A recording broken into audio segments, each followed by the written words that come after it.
Roll with the Take hit me from somewhere in Tennessee, loosely pronounced Nyota.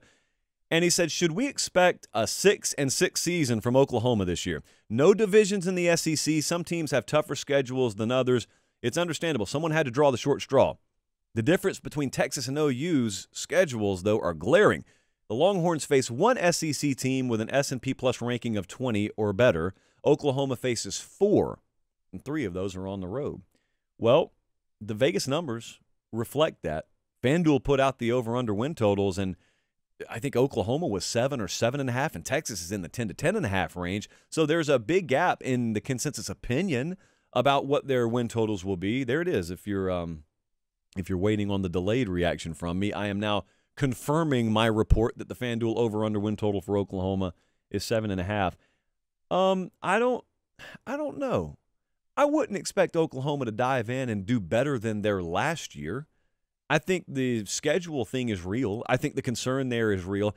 I also think that when I look at what their overall recruiting and portal rankings have been, I am not going to fall prisoner to thinking that one position group being decimated means the entire team's going to implode. Like their offensive line right now is a big concern going into spring football. But they got some really good football players on that team. I was talking about Michigan the other night, and I talked about how many guys have left, coaching staff and players. And a lot of the Michigan fans came at me and said, hey, you didn't spend enough time talking about who's returning. And they were right about that. I mean, there are a lot of good football players up there returning. I mean, I didn't mention Will Johnson. Will Johnson may be the best DB in the country, or one of at the very least. So there are players there. And also, since it's college football, Michigan or Oklahoma, there are players whose names you don't know yet that are going to be not household names per se, but they're going to be big-time role players this year because it's not pro football. You don't have guys play 7 or 8 years at these places, you know, a few red shirt COVID year guys notwithstanding. So I think Oklahoma could struggle this year. Yeah. My follow-up question is, okay, well, does that mean that we're going to reasonably set expectations for them this year? If FanDuel is telling us 7.5 is a reasonable over-under win total, and they go win 8 games in their first year in the SEC, and the losses are close, is that a good year? Because I'd say yeah. I don't think everyone else would say yeah. I think there are a healthy amount of folks who think, you know, progress is always linear, and if you were sub 500 your first year, then you won 9 games or 10 games or whatever they won last year, you ought to be winning more than that in the third year, or else you've gone backwards. And I don't think that winning 8 games this year would automatically mean they've gone backwards. I just think that's the nature of the sport, and also there's a new variable in the fact that you're playing in a new conference.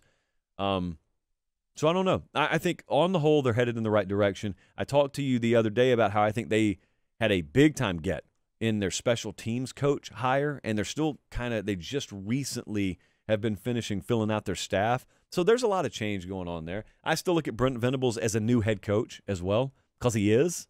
He's 36 months into this experiment, less than 36 months into this experiment. Their 2024 schedule, the way it sets up, they play Temple, Houston, and Tulane out of the gate before they open conference play.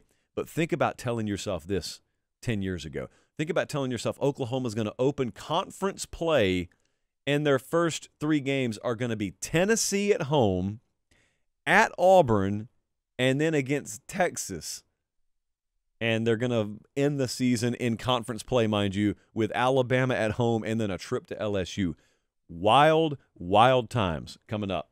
I am not the biggest fan of this whole deal where the SEC wants a guaranteed amount of teams and a guaranteed amount of spots. Like, for the betterment of college football, I don't think that's it.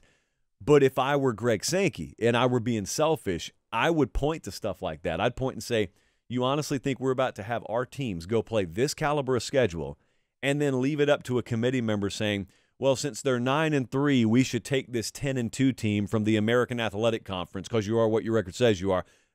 Absolutely not. I'd never do that. So I would push a hard bargain on guaranteeing my access, because the trade-off is, if you guarantee us the access, we're going to give you an incredible product. We're going to give you incredible schedules and incredible games every week. Yeah, all that's true. I don't think college football needed it, so I don't like it necessarily, but I do think that there's some validity, given that we're here, to the fact that the SEC and Big Ten even are pushing for that because of how much disproportionate difficulty there will be baked in their schedules as opposed to your typical Big 12 schedule.